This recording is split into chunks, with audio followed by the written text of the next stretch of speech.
오늘 봉독한 말씀 중심에서 성령 충만, 사탄 충만 이런 제목으로 하나님 말씀을 전하겠습니다. 지난 시간에 계속 이어서 오늘 본문은 지난 시간의 내용과 이어지는 본문이죠. 사도들이 성령이 충만하여 또 오순절에 예루살렘 교회가 성령이 충만하여 많은 사람들이 회개하고 돌아오고 교회가 급격한 변화를 맞이했어요. 성령 충만한 삶은 무언가 변화가 오는 거예요. 그 삶이 영적인 어떤 지각 변동과 같이 변화가 되고 있는데 사도들의 발 앞에 지난 시간에 본 대로 재산을 밭을 팔고 어떤 사람은 집을 팔고 소유를 팔아서 사도들의 발 앞에 갖다 두었다. 이렇게 하는 일이 벌어지는데 전체 교인이야 다 그랬겠어요. 그러나 상당히 많은 사람들이 그렇게 했어요. 그런 일이 벌어지고 있는 이 와중에 이것은 누가 강제를 띠고 강요한 것이 아니죠. 성령의 충만한 역사 가운데서 사람들에게 나타났던 자연스러운 열매였어요. 전혀 강제성이 없었어요. 그런데 그 엄청난 성령의 충만한 역사가 일어나고 있는 그 한복판에 또 사탄이 충만한 그런 역사가 지금 동시적으로 일어나고 있는 장면을 우리가 오늘 읽었어요. 본문에 보면은 사탄 충만이라는 말은 없지만 제가 붙인 말이라 할지라도 본문의 내용을 보면은 언어의 그 원문을 보면 똑같아요. 성경에 보면 성령 충만이라는 단어가 여러 번 나옵니다. 사도행전 2장 4절에도 나오고 4장 마지막 절에도 나옵니다. 성령 충만. 31절에 보면은 성령이 충만하여 담대히 하나님의 말씀을 전하더라. 그때 말하는 이 충만이라는 단어가 원어에 보면 오늘 본문에 나오고 있는 어찌하여 성령을 속이고 사단이 내 마음에 가득하여, 이 가득하다라는 단어하고 성령이 충만하다라고 하는 단어는 똑같은 어원에서 나온 말이에요. 그래서 제가 그 언어를 보니까 언어가 똑같은 언어예요. 약간 달라요. 그렇기 때문에 같이 충만하다는 뜻에서 온 어원에서 같은 단어라고 볼 수 있어요. 그러니까 사탄이 내 마음에 가득하여, 이 말은 사탄이 내 가슴에, 네 마음에 충만하여, 똑같은 말이라고 말해요. 성령 충만한 교회에 어떻게 또 이렇게 사탄이 충만한 일이 일어날 수가 있을까? 근데 있다는 것을 얘기하고 있죠. 어떻게 이런 일이 벌어질 수 있느냐는 거예요. 그것도 이 장면을 여러분이 가만히 곰곰이 한 구절 한 구절 묵상을 해보면 너무너무 무섭고 두려워요. 본문에도 두렵다는 얘기가 아내 아니야가 죽었을 때, 남편이 죽었을 때 두려워했다 그랬고, 아내가 또 죽어서 매 나갈 때 또 백성들이 온 교회가 두려워했다 그랬어요. 그때만 두려웠겠어요? 저는 이 본문을 지금 읽어도 두려워요. 이 본문을 준비하면서도 두려운 마음이 떠나질 않더라고요. 구약시대 얘기가 아니고 오순절에 성령이 강림한 이후에 성령이 충만하게 임하시고 역사하시는 그 한복판에서 이렇게 사탄이 충만한 일이 또 일어날 수 있다고 하는 것. 그리고 한 가정, 부부가 같은 날 3시간 차를 두고 죽는 거예요. 한번 상상을 해봐요. 제가 성령을 속이고 황 목사가 여기서 팍 쓰러져서 죽었어요. 그러니까 여기서 젊은 사람들이 이제 장례식을 했다 그랬는데 힘센 사람들이 저를 떠매고 나가가지고 장례식을 우리나라야 3일을 기다리죠. 예수님처럼 혹시 살아날까 봐서 그러는지. 하여튼 3일을 기다렸다가 갖다 묻는데 유대는 그렇게 안 하는 거예요. 죽은 즉시 빨리 갖다 처단을 해야 돼요. 날씨는 너무 뜨겁고. 요즘과 같이 장의사집 있어가지고 시원한 냉동실에다가 이렇게 옮겨놓는 것도 아니고 시체 썩는 냄새가 곧 나니까 바로 당일날 처치를 하고 어떻게 해야 되니까. 더구나 이건 지금 오매 하나님 앞에 저주받았네, 심판받았네, 이런 죽음 아닙니까? 그러니까 얼른 그 시신을 갖다가 장례를 치릅니다. 목욕시켰을 거예요, 대충은. 그 다음에 옷 갈아입혔을 거예요. 그 다음에 시신을 뚫뚫 말아서 쌌단 말이죠. 그리고 그걸 메고, 저는 20살 때부터 장례식을 해봤거든요. 20살 때부터 제가 이제 담임으로 목회를 했어요. 그런데 20살 때 우리 교회에 처음 장례를 했던 분이 박귀근 집사님이에요. 제가 이름도 안 잊어버려 지금까지. 30년이 넘었는데 박귀근 집사님이 장례식 할 때 제가 처음으로 이제 청년 때 뭐 다른 교회 장례식 났네 그러면 이웃 교회가 다 가서 달라붙어가지고 장례식을 도와주고 운구합시다 그러면 관을 같이 들고 가고 그런 건 해봤어도 내가 직접 돌아가신 분을 옷을 다 벗겨서 온몸을 다 닦아서 목욕을 시켜드리고 그 다음에 새 옷으로 다 갈아입혀드리고 그 다음에 그것을 얼굴부터 발까지 다 싸서 그 다음에 관에 안치하고 그리고 입간 예배가 끝나고 간에 못질을 하고 그리고 다시 또 그걸 운구하기 좋게 띠로 매듭을 지어서 묶으잖아요. 보통 힘든 일이 아니에요. 그리고 또 하루 만에 얼른 갔다 처단하는 게 아니잖아요. 3일 동안을 기다려야 되니까 매일 저녁이면 쫓아가서 또 예배 드리고 그렇게 장례식 하는 게 힘듭니다. 왜 힘드냐면 일단은 슬퍼서도 마음이 좀 가라앉으니까 힘들고 또 같이 고통을 나누면서 슬픔을 같이 하는 마음으로 하니까 또 잔치집에 가서 늘 기뻐하는 것하고는 또 상황이 달라서 모든 것이 힘들어요. 거기다가 이제 돌아가신 분이 오른팔 드세요. 그럼 오른팔을 듭니까? 옷 갈아입힐 때 왼발 드세요. 그럼 왼발을 듭니까? 보통 때보다도 시신은 2배 무겁습니다. 우리가 사람을 이렇게 안으려 그러면 가만히 있으면 훅 안아버리잖아요. 근데 안 안기려고 막 밑으로 계속 힘을 다해서 깔아앉는 그 힘이 있죠. 죽은 사람의 몸은 그렇게 무거워요. 그걸 장정들이 옆에서 서너 명이 이렇게 몸을 들어줬다 내려줬다 해야 옷도 갈아입히고 벗기고 그러는 거예요. 굉장히 힘든 일이에요. 근데 이 본문의 젊은 사람들이 그날 장례식을 2번 치렀어요. 갖다 묻어놓고 왔는데 얼마나 빨리 처리를 했는지 3시간 만에 뚝딱 처리하고 지금 다시 또 이 예배당 문을 들었는데 또 그 부인이 죽었다 그러는 거예요. 여러분 상상이 갑니까? 얼마나 무섭고 끔찍합니까? 하루에 장례식 1번 치르는 것도 어딜 텐데 2번을 장례식을 치르는데 그것도 연세 많으셔가지고 돌아가실 때가 돼서 돌아간 것이 아니고 할 일 많은 젊은 부부가 그냥 하나님 앞에서 벌을 받아 죽는 거예요. 지금 한 교회에서 이 젊은이들이 장례를 치르면서 무슨 생각했을까? 나는 그것만 생각해도 은혜가 됩니다. 이 젊은 청년들이 보통 장례식은 젊은 애들이 안 합니다. 연세 드신 분들이 다 장례식을 하지.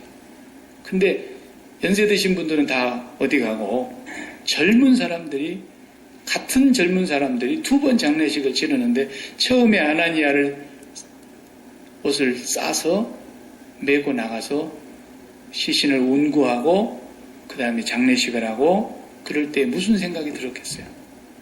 그 사람들 앞에 무슨 설교가 또 필요했겠어요? 그죠? 천만 마디 설교보다도 지금 장례식 하고 있는 이 젊은이들은 하나님 앞에서 강한 메시지를 받고 있었을 거라고 저는 믿어요. 근데 한 번도 아니고 3시간 뒤에 들어왔더니 그 부인이 또 죽었대. 똑같은 죄로. 그 부인도 또 그 같은 사람들이 또 싸매가지고 나가는 거예요. 네 남편 장례하던 자들의 발걸음이 저 문 앞에 다다랐으니 너도 메고 나갈 것이다. 그래서 죽었어요. 즉사했어요. 그 젊은이들 아마 그날 기막힌 일을 2번 치르면서 일평생에 2번 다시 들을 수 없는 하나님의 메시지를 나는 들었을 거라고 생각해요. 아, 우리가 이렇게 살면 안 되는 거구나. 오늘 우리가 그것을 깨닫게 해주시는 그런 본문이에요. 너무너무 기가 막혀요. 그러니까 사실 이렇게 하는 사람도 많지 않습니다. 오늘날 여러분 재산을 다 팔아가지고 그 중에 한 절반이라도 뚝 떼가지고 하나님 앞에 바쳐본 경험 있습니까? 여러분 예수 믿는 세월 속에서 여러분의 재산을 다 몽뚱그려가지고 다 팔았어. 소유라고 하는 소유 감나갈 만한 건 다 팔았는데 그 중에 절반이 됐든 5분의 2가 됐든 5분의 1이라도 뚝 떼서 하나님 앞에 다 들어본 경험이 있어요. 이렇게 하기도 쉽지 않습니다. 아나니아와 삽비라처럼 하기도 쉽지 않아요. 이래놓고도 즉사를 해서 두 부부가 다 죽어버리는 일은 또 무슨 일이래요. 저는 이 본문을 여러 번 읽고 또 묵상해 보면서 그런 생각이 듭니다. 베드로가 물을 때 사도님, 제가 처음에는 다 판다고 하나님 앞에 서원을 했는데, 그리고 우리 부부가 이렇게 마음을 굳게 먹었는데 팔아놓고 났더니 이 못된 마음이 들어서 절반은 떼놓고 왔습니다. 그랬으면 안 죽었을 거라고 나는 믿어요. 뭐라고 그걸 또 속입니까? 왜 속였을까? 왜 그걸 속였을까? 곰곰이 기도하면서 묵상을 해봤어요. 예. 하나님께서 제 마음에 준 어떤 감동은, 묵상하는 가운데 떠오르는 감동은 한 두 가지가 있었어요. 첫째는 앞에 우리가 본문에 지난 시간에 봤듯이 많은 사람들이 갖다 놔뒀어요. 이들 부부도 그 중에 한 가정이에요. 근데 이들 마음속에 성령 충만을 좀 위장한 게 아닌가라는 생각이 한편 들어요. 왜 그런 생각이 드느냐면 제가 어릴 적부터 기도원을 많이 가봤거든요. 일주일 동안 기도원에 가서 집회에 참석하고 은혜 받고 그렇게 와요. 그러면 막 성령 충만한 사람들이 얼굴이 벌써 천사 같아요. 올라갈 때 얼굴하고 내려온 얼굴이 달라요. 그런데 얼굴이 내려올 때나 올라갈 때나 별반 차이가 없는 사람이 더러 있어요. 어떤 사람입니까? 올라갔는데 방언 못 받은 사람. 다 방언 받았다고 막 햇바닥이 뒤집어졌네, 꼬부러졌네, 막 그리고 그냥 기도할 때마다 방언 받았다고 난리를 치는데 나만 맹숭맹숭 했거든. 하나님이 나를 안 사랑하나 봐. 그래가지고 다른 사람은 그날 저녁에 이제 내일 내려갈 걸 생각하고 밤새 푹 자는데 내일 내려갈 것이 기가 막혀서 철회를 하면서 무덤굴에 가가지고 굴 속에서 붙들고 막 하나님 앞에 난리를 쳤는데 새벽녘에 어떻게 방은 터졌어? 근데 얼굴이 벌써 안 터진 얼굴이야. 그래 막 시험 들어갖고 와요. 어떤 애들은. 옆에 사람이 은혜를 많이 받으면 나도 같이 은혜를 받아야 되는데 옆에 사람 은혜가 충만한 것 같은 나는 맹숭맹숭한 것 같으면 괜히 안 간 것만 못할 때가 있어요. 이런 시험이 이 부부도 들었을 거라는 생각이 언뜻 들더라고요. 내가 거의 목사하다. 왜 거짓말을 했을까? 다른 사람하고 똑같은 척 좀 해보려고 했던 거예요. 다 팔아서 사도들 앞에 갖다 내놓는데 우리도 좀 보란 듯이 여보 그렇게 한번 해봅시다. 둘이 의논한 거예요. 분명히. 오늘 본문을 제가 원어로 분석을 해보니까 1절에 이런 말이 있어요. 아나니아와라는 사람이 그 안에 삽비라로 더불어 소유를 팔아 그 값에서 얼마를 감추매 그랬어요.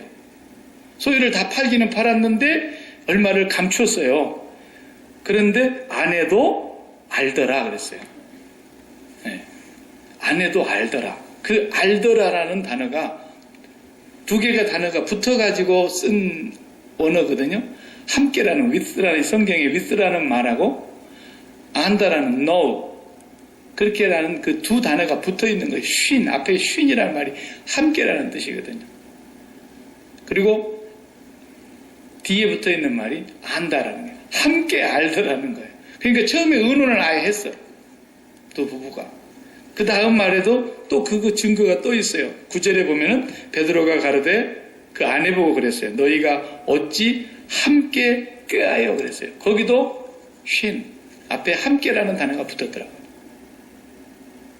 두 사람이 처음부터서 알았고 처음부터서 모의했어요. 그런 거 보면은 부부간에 한 사람이라도 빤듯하면 괜찮은데 둘이 같이 마음이 성령을 속이고 하나님을 속이는 것에 둘이 같이 마음이 맞아버리면 같이 망하는 거예요. 만약에 부인이 먼저 얘기를 했는지 누가 남편이 먼저 누구라고 먼저라고 할 것도 없이 둘이 함께 마음이 맞아버렸어. 한 사람이라도 그럽시다 그러면 여보 지금 그걸 말이라고 해요? 이렇게라도 했으면 둘 다 살았거나 뭔가 이런 사단은 안 났을 것 같은데 둘이 처음부터 알았어요. 처음부터 하나님을 속였어요. 성령을 속였다 그랬고 하나님을 속였다 그랬어요. 이것은 사람에게 한 것이 아니라 하나님을 속인 것이다 그랬고 어찌하여 네가 성령을 속이고 그랬잖아요. 그러니까 성령이나 하나님이나 같은 분이죠. 그러니까 하나님을 속인다라는 말은 사람이 살다 보면 거짓말 한 번 안 한 사람은 여기서 조용히 나가주시기 바랍니다. 우리가 살다 보면서 거짓말 안 하는 사람이 어디 있겠어요?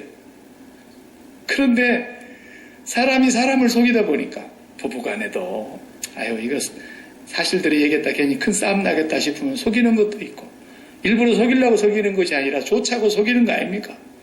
부모 자식 간에도 속이는 것이 있고 부모도 알면서 다 속아주고 그러면서 살았지 않습니까? 네. 정부가 국민을 속이는 것도 뭐 한두 번입니까? 다 속이는 건 어디나 있는 거예요. 그런데 문제는 하도 속이는 것이 훈련이 되다 보니까 하나님도 속일 수 있을 거라고 착각해 버린 거예요. 하나님도 속일 수 있다. 성령을 속일 수 있다고 생각한 거예요. 그 두 부부가 그 속일 수 있는 마음을 딱 갖고서 감추어 놓고 나와서는 어떻게 행세를 했어요? 다 바쳤습니다. 이랬어요. 이게 가장 큰 죄가 된 거예요. 차라리 다른 사람이 바치고 있을 때 여보 우리는 그만한 믿음이 못 되는 것 같지? 그리고 아예 한 푼도 안 바치거나 아니면 팔았으면 다 바치거나 아니면 절반을 놔두고 절반만 바치고 싶으면 절반만 가져왔는데요. 저같이 이 부족한 자를 위해서 사도 베드로님께서 좀 기도해 주시기 바랍니다. 이랬거나 그랬으면 뭐 죽을 일이 있었겠습니까? 근데 다 팔았다고 얘기는 하면서 다 가져왔다고 분명히 행세를 하면서 나는 성령 충만한 사람이라고 사람 앞에는 보이면서 행세만 한 거예요.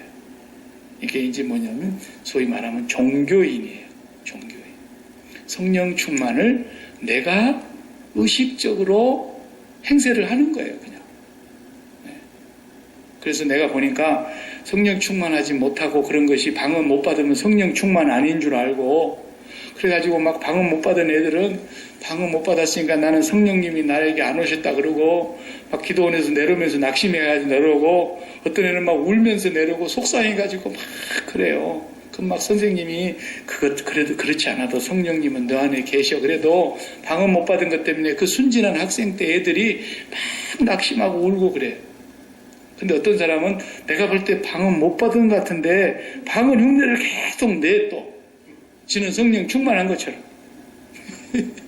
그런 사람도 있어요. 일부러 막 말을 입으로 꼬불어가지고 막 할렐루야를 쉬도 않고 1초에 5번씩을 막 하면은 나중에는 혀가 힘이 들어가가지고 말이 안 나와. 그렇게 또 가르치는 희한한 사기꾼도 있어. 돈 강사 중에는. 네. 이 부부도 그렇게 한 거야. 쉽게 말하면 성령 충만한 걸 위장한 거예요. 속인 것도 위장한 거지만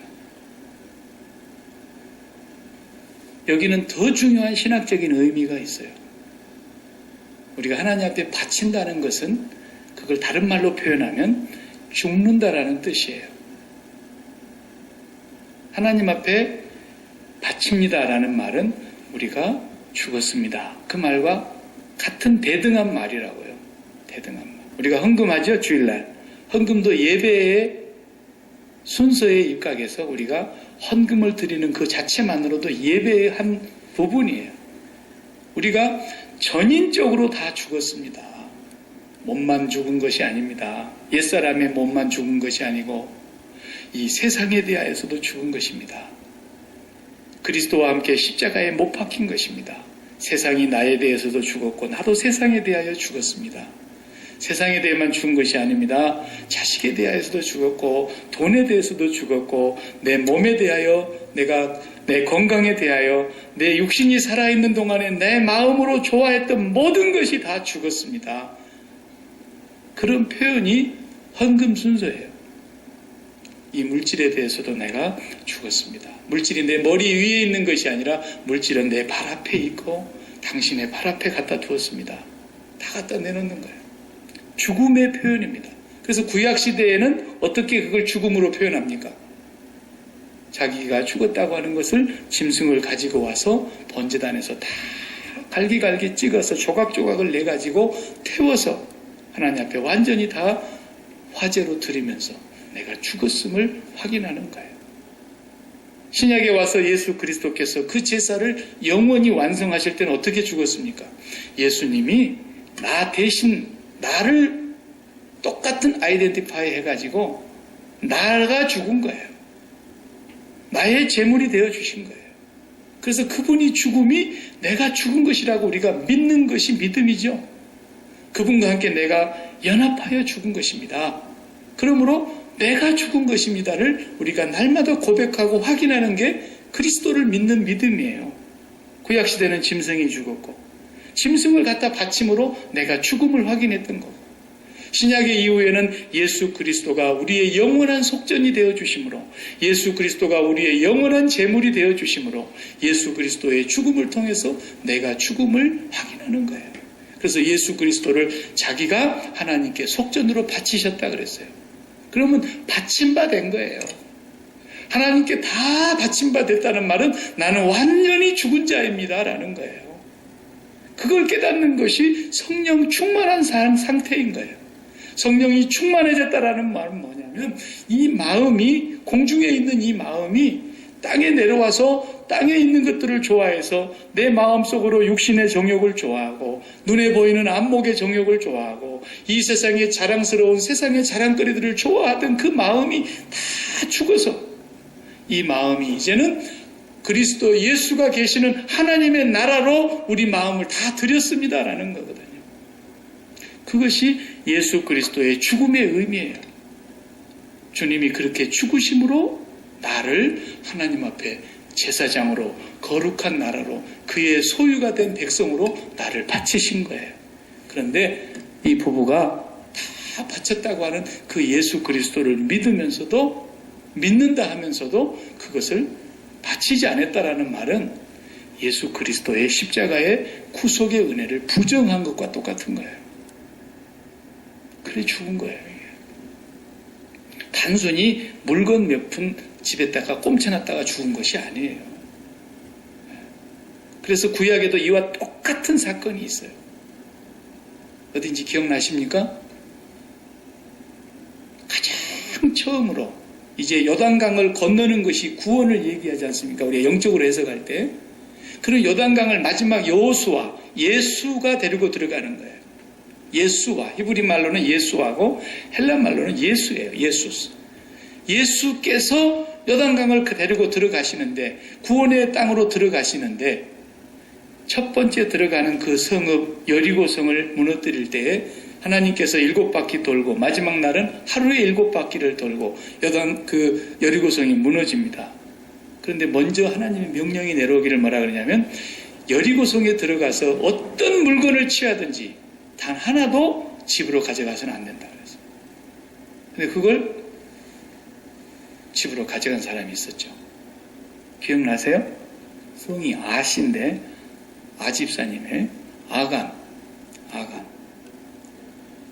신할산의 외투 안벌과 금한덩이 그걸 꼼쳐놨어요. 자기 집에.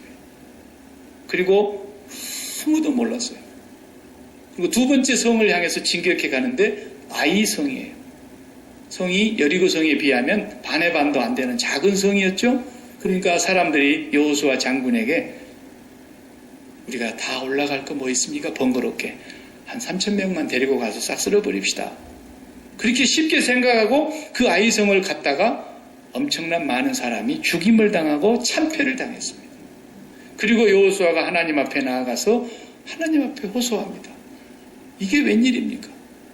우리를 여기까지 데려다 놓고 이 땅을 주신다고 하더니 이 아이성 앞에서 우리가 이렇게 참패를 당한다면 이 지역의 모든 사람들이 어떻게 여호와 하나님을 참신이라고 할 수 있겠습니까? 하면서 호소하고 기도를 하는데 하나님이 말씀하십니다. 너희 가운데 나와 언약을 어긴 사람이 있다 그랬어요. 그 물건 감추던 얘기를 하나님이 나와의 언약을 어겼다 그랬어요. 신약으로 말하면 이건 십자가의 언약을 짓밟는 행위였던 거예요. 그래서 여호수아 7장을 읽어보면 나에게 받침바된 물건을 누군가가 나를 속이고 그걸 감추고 나의 언약을 어기고 나에게 사기를 쳤다 그랬어요. 그래서 그 사람을 뽑아서 찾아내서 죽이지 않으면 내가 너희와 함께 가지 아니하리라 그랬어요. 얼마나 무서운 얘기입니까? 너희 이 구원의 길로 다 같이 갈 수 없다는 거예요. 그래서 뽑지 않습니까? 여호수아가 그 말씀을 듣고 12지파의 우두머리들을 다 나오게 했습니다.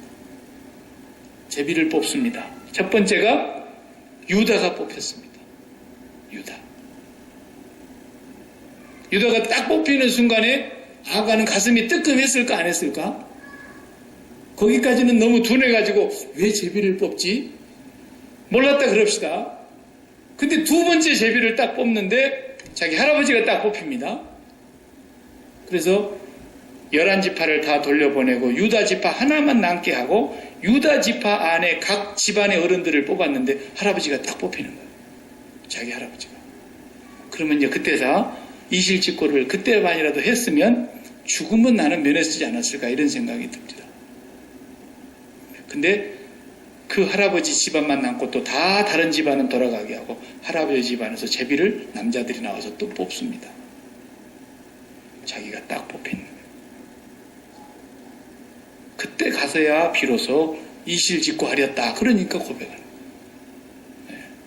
그래서 아간과 그 집에 소유된 모든 것들을 자녀들까지 다 데려다가 이스라엘 백성들이 돌로 쳐서 온 가족이 다 몰살당하고 그 소유를 다 불살라서 그 죄를 완전히 없앤 뒤에야 아이성을 정복할 수 있었고 그 다음에 전쟁이 계속해서 승리로 가는 거죠. 이게 뭘 말하는 겁니까? 하나님께 드림바 되었다라고 하는 말은 단순히 헌금했다라는 의미 이상의 뜻이 있는 거예요. 내가 하나님께 드림바 되었다라는 것은 내가 세상에 대해서 다 죽었다라는 의미예요. 그것을 내가 다 드리기 전에 누가 드렸어요? 나는 죄인이기 때문에 죄인은 드려봐야 아무 공로가 없어요. 죄 없으신 예수 그리스도께서 우리의 제물이 되어주셔서 그분이 영원한 산제사로 하나님 앞에 하나님의 지성소로 들어가신 분이에요. 그분이 다 드리신 거예요. 그분이 다 드리심으로 언약이 완성되었고 그분이 다 드리심으로 우리가 죽은 바 되었고 우리가 다 드려짐으로 말미암아 하나님만 우리의 소유가 된 겁니다. 우리는 하나님의 소유가 된 것이고 하나님만 우리의 전부가 된 것입니다. 이게 그리스도인이에요. 그런데 그걸 부정한 죄악이 뭡니까? 아나니아와 삽비라가 범한 죄예요. 그리스도의 십자가를 정면으로 도전하는 죄예요. 그리스도의 십자가의 원수로 행하는 자예요. 빌립보서 3장의 말을 표현하자면 이런 사람을 보고 그리스도의 원수로 행하는 자들이라 그랬어요. 그래서 그들의 신은 뭐냐? 그들의 하나님은 패라 그랬어요. 패. 그리고 그들의 영광은 부끄러움에 있다 그랬어요. 십자가의 원수로 행하는 자예요. 그렇기 때문에 성령의 역사가 강력하게 일어나고 있는 그 현장 속에 그리스도의 십자가를 정면으로 도전하고 언약을 부정하는 죄악에 대하여 하나님의 끔찍한 무서운 심판이 그 자리에서 바로 일어나 버렸던 거예요. 하나님 앞에 서는 자는 오직 예수 그리스도로만 설 수 있습니다. 여러분, 예수 그리스도 한 분 때문에 우리가 아버지 앞에 나올 수 있는 것입니다. 천하의 모든 죄인도 어떤 흉악범이라 할지라도 십자가의 옆에 달렸던 강도와 같은 자라 할지라도 예수 그리스도의 의만을 의지하고 하나님 앞에 우리가 드려질 수 있는 겁니다. 하나님이 그렇게 예수 그리스도를 받으심으로 우리를 받아주신 거죠. 그래서 우리가 드림바 되었다라는 말은 이 세상의 모든 죄악에 대하여 죽었다는 뜻인데 이 부분은 그 드림바 되었다고 속이고 드리지 않았습니다. 감추었습니다. 성령 충만을 위장했습니다. 성령 충만한 모습을 사람들 앞에 외형적으로 보여주고자 하는 어떤 과시용으로 이렇게 했던 것입니다. 이게 종교의 행위이죠. 종교와 기독교의 차이가 거기 있어요. 종교는 뭐냐? 내가 찾아가는 것입니다. 그러니까 포스트 모더니즘을 해가지고 다원주의라고 하는 말에 우리가 속지 말아야 되는 건 그겁니다. 다원주의의 이론은 구원의 길이 있는데 이게 산꼭대기는 동쪽에서 올라가는 길이 있고 서쪽에서 올라가는 길이 있고 남쪽에서 올라가는 길이 있고 북쪽에서 올라가는 길이 있고 사방에 올라가는 길은 다르지만 꼭대기로 올라가는 것은 하나지 않느냐. 그러니까 불교로도 갈 수 있고 기독교로도 갈 수 있다면 힌두교로도 갈 수 있고 모슬렘교로도 갈 수 있는데 왜 너희들은 예수로만 간다고 고집 피우냐. 이렇게 얘기하는 게 다원주의 아닙니까? 그런데 그건 종교로 생각하니까 그렇게 이론을 펴는 거죠. 종교는 내가 올라가는 거예요. 맞아요. 종교는 내가 찾아가는 거예요. 맞아요. 종교는 목표를 내가 세우는 거예요. 맞아요. 종교는 내가 정하는 거예요. 맞아요. 그래서 내 유익을 위해서는 10살 때까지는 어머니 따라서 불교에 따라다녔다는데 내가 내 유익에 의해서 다른 종교를 얼마든지 바꿀 수 있어요. 맞아요. 종교는 그런 거예요. 그러나 우리는 종교가 아니에요. 우리가 그분을 찾아간 게 아니에요. 우리가 그분을 알기도 전에, 우리가 그분을 사랑하기도 전에, 그분이 계신 것도 모르던 전에 하나님은 만세전에 우리를 먼저 택하셨고 우리를 아셨고 우리를 부르셨고 우리를 그리스도의 피로 구원하셨고 우리를 그리스도와 함께 그의 백성으로 받아주신 거예요. 그래서 하나님이 내려오신 거죠. 그래서 세상의 모든 사람이 만든, 사람이 찾아가는, 사람이 목적을 두고 있는 종교는 내가 올라간다고 생각하는 거예요. 내가 노력한다고 생각하는 거예요. 그러니까 어느 방법으로 착하게만 살면 되지 않느냐라고 올라간다고 생각하니까 그런 논리가 맞지요. 그러나 기독교는 우리가 올라가는 게 아니에요. 유일하게 하나님이 사람이 되어서서 내려오신 거예요. 그분이 죽으심으로 우리를 의롭다 하셨고 그분이 자신을 다 바치심으로 우리가 하나님께 바친 바 된 거예요. 그런데 다 바쳤다 그래놓고 절반을 감추고 다 바친 것처럼 행세한 이 모습은 영적으로 보면 예수 그리스도를 온전히 의지하는 그런 십자가의 언약을 깨뜨리는 거예요. 예수 그리스도로 말미암아 완전히 바친 바 된 신앙이 아니에요. 이건 종교의 한 모습이에요. 그래서 하나님께서 그걸 그 자리에서 가려내신 거예요. 이건 거짓된 것이다. 네가 성령을 속일 수 있을 줄 알았느냐. 날마다 사람을 속이고 살다가 보니까 그것이 만성이 되고 면역이 되어서 네가 하나님도 속일 수 있을 줄로 생각했더냐. 하나님의 눈은 아무도 속일 수가 없어요. 하나님의 말씀은 아무도 우리가 부인할 수가 없어요. 그 자리에서 죽은 거예요.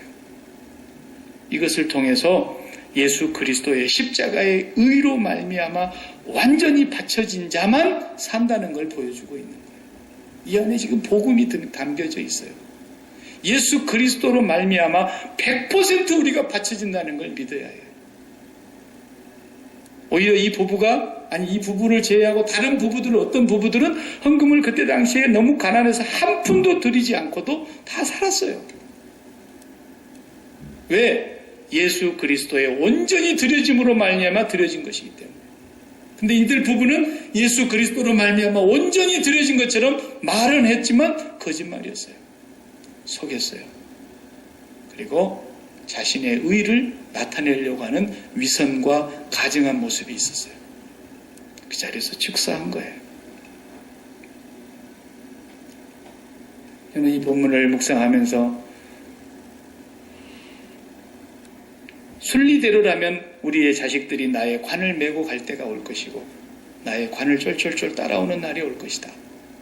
그럴 때에 우리의 자녀들과 나의 시신을 뒤따르고 있는 많은 애도하면서 함께하는 자들이 나를 보고 뭐라고 말할까?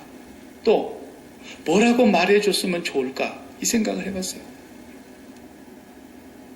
아나니아와 삽비라와 같은 부부는 겉은 다 바친 것처럼 성령 충만한 부부인 것처럼 외양은 화려했을는지 모르지만 그 자리에서 그의 모든 거짓됨을 하나님이 다 드러내시고 이름이 얼마나 창피한 이름입니까? 우리가 주일 낮에 창세기 보는데 거기는 소돔성이 나오지 않습니까?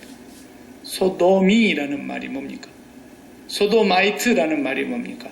소돔에서 온 나라입니까? 동성애자, 남색하는 자, 남자와 남자와 더불어 부부로 살고 있는 자, 여자와 여자가 더불어 부부로 살고 있는 자, 소도마이트.